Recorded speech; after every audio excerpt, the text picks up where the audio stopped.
Sunday fun day. नमस्कार मित्रांनो, जय महाराष्ट्र। तर आपण आहोत चंद्रेश्वर महादेवांच्या डोंगरावरती, चांदवड शहराजवळ असलेलं चंद्रेश्वर महादेव मंदिर। मागच्या व्हिडिओमध्ये तुम्ही बघितलं, इच्छापूर्ती गणेश मंदिरामध्ये आपण गेलो होतो, तिकडे महाप्रसादाचा लाभ घेतला। आता आपण आलो आहोत चंद्रेश्वर महादेवांच्या मंदिरात। डोंगरावरती तुफान असा वारा आहे, झाडाची अवस्था बघू शकता तुम्ही। त्या वाऱ्यासोबतच धुकं पण आहे आणि रिमझिम पाऊस पण आहे। सुट्टीच्या दिवशी आम्ही मुलांना घेऊन चंद्रेश्वर महादेवांच्या डोंगरावरती येतो म्हणजे येतो। पावसाळ्यात आणि हिवाळ्यात इकडे येणं म्हणजे एक पर्वणी असते। प्रचंड मोठं पठार आहे, मस्त पाण्याचे डबके आहेत, तलाव आहेत, झरे आहेत। व्हिडिओमध्ये तुम्ही पुढे बघालच, मुलांनी पाण्यामध्ये खूप एन्जॉय केलेला आहे। आता आपल्याला मंदिरात जायचं बाकी आहे। आधीच आपण गाडी पार्किंगमध्ये लावली आणि मुलं थोडंसं एन्जॉय करतायत। तर तुम्ही व्हिडिओमध्ये बघा पुढे काय काय होतं आहे। अतिशय निसर्गरम्य वातावरण, सर्वीकडे हिरवळच हिरवळ, पाणीच पाणी, असं निसर्गरम्य ठिकाण म्हणजे आमचं चांदवड शहर आणि परिसर। तुम्हीही कधी चांदवडच्या आसपास असाल तर नक्की चांदवड शहरातील या मंदिरांना भेट द्या। निवांत येऊन या क्षणी बसा, सगळा स्ट्रेस निघून जातो, मन शांत होतं। अर्धा अर्धा एक तास त्या पाण्यामध्ये पाय टाकायचे आणि रिलॅक्स गाणे ऐकत बसायचे।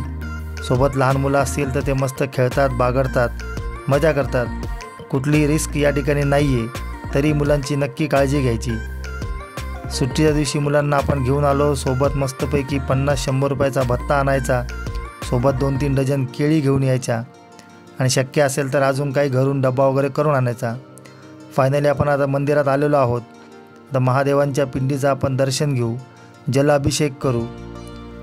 पूर्वानी आणि प्रीतीने छानपैकी अशी पूजा केली। त्यानंतर प्रसाद रूपामध्ये आपल्याला गरमागरम चहा मिळतो, छानपैकी चहा घ्यायचा। ही मंदिराची मागची बाजू आहे। महादेवांचं मनसोक्त दर्शन झालं की मग छोटे छोटे धबधबे आहेत, झरे आहेत। तिकडे मुलांना पोहण्याचा मोह काही आवरला नाही, आंघोळ करण्याचा। पोहण्यासारखी जागा नाही आहे, पण धबधब्याखाली, झऱ्याखाली तुम्ही बसू शकता छानपैकी। आता मुलं कपडे काढतायत, एन्जॉय करतील। आता इथून काय अर्धा तास सुट्टी नाही आहे। हिवाळ्यात आणि उन्हाळ्यात मग पाणी नसतं, त्यामुळे हे झरे बंद होतात, धबधबे बंद होतात। तर आत्ता पाणी आहे, आपल्या गावाजवळ आहे, आपल्या घराजवळ आहे। खूप कमी पैशामध्ये हा एन्जॉय होतो, त्यासाठी खूप लांब जाण्याची गरज नाही आहे। आणि मुलं लहान लहान आहेत, त्यांना खूप मोठ्या धबधब्याखाली किंवा मोठ्या पाण्यामध्ये न्यायला रिस्क असते, धोका असतो। इथं तसं काही नाही आहे। तर आता मस्तपैकी हे एन्जॉय करतील, आपण बाजूला बसून ही गंमत बघायची।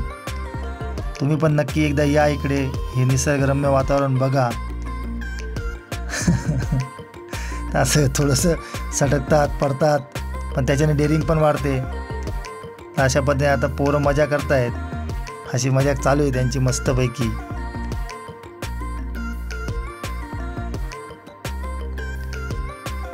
मित्रांनो, आपण पुढे आता चांदवड शहरानजीक असलेले सर्व किल्ले कव्हर करणार आहोत। राजगिरच्या किल्ल्यावर जाऊ, त्यानंतर चांदवड किल्ल्यावर जाऊ, तिकडे असलेले टाकसाळचे काही अवशेष आहेत ते सुद्धा पाहण्याचा प्रयत्न करू।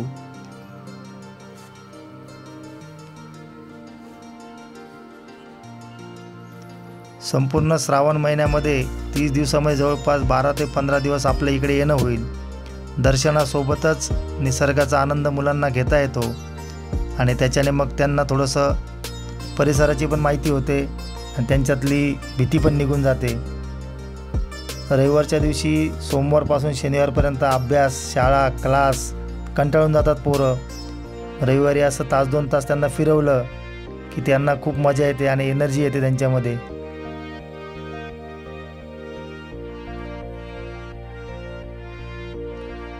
मागच्या आठवड्यात खूप जास्त पाऊस झाला होता, या धबधब्याला खूप जास्त पाणी होतं। आता 2 दिवसापासून पाऊस थांबला आहे, तर पाण्याचा प्रवाह कमी झाला आहे।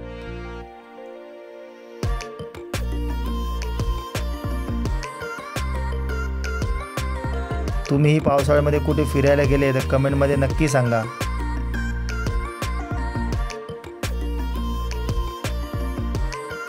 आज रविवार असल्या कारणाने तेवढीशी गर्दी काही मंदिर परिसरामध्ये नाही आहे, पण उद्या श्रावणातला दुसरा सोमवार आहे आणि मग तुफान गर्दी राहील दिवसभर।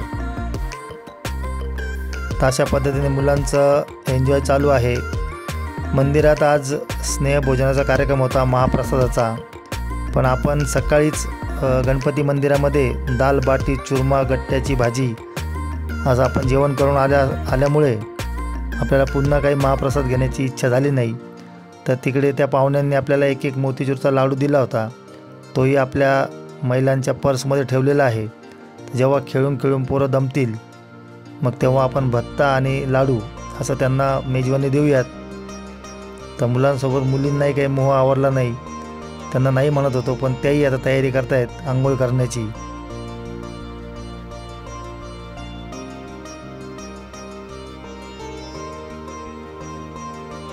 छान वारा असतो गारगार, त्यामध्ये हलक्याच्या पावसाच्या सरी येतात आणि मग अजूनच आनंद द्विगुणित होतो आपला।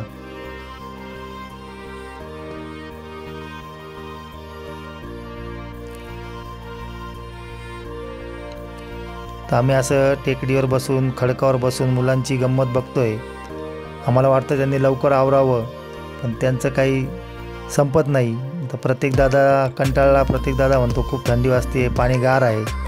प्रत्येक दादांनी फायनली आता कपडे घालून घेतले। तिकडे जय, गणेश, मानसी आणि सायली यांचं अजून आंघोळचं काही आवरलेलं नाही आहे। मस्त वरतून ऊन लागत राहतं, मधूनच गारवारा येतो, खूप मज्जा येते इकडे आल्यावर। पूर्ण पावसाळाभर आम्ही येतो म्हणजे येतोच। आता आपण त्या धबधब्यावरनं इकडे पार्किंग आहे, तिकडे एक मोठा तलाव आहे, तो तुम्हाला मग दाखवला।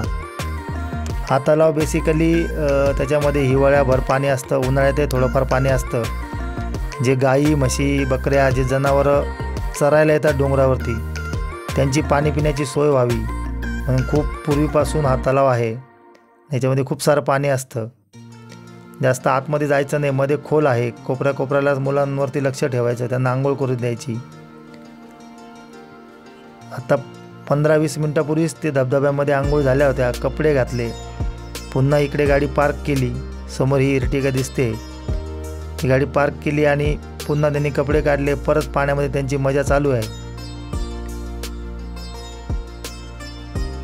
आता फायनली त्यांचं पोहून होईल तोपर्यंत आपण फेरफटका मारूयात। पठारावरती काहीसं वॉक केला, आपण आनंद घेतला आणि आता घराकडे जायचं आहे। तुम्हाला व्हिडिओ आवडला तर व्हिडिओला लाईक करा, चॅनलवरती नवीन असाल तर चॅनलला सबस्क्राईब करा। भेटूया लवकरच नवीन व्हिडिओसह, तोपर्यंत बाय।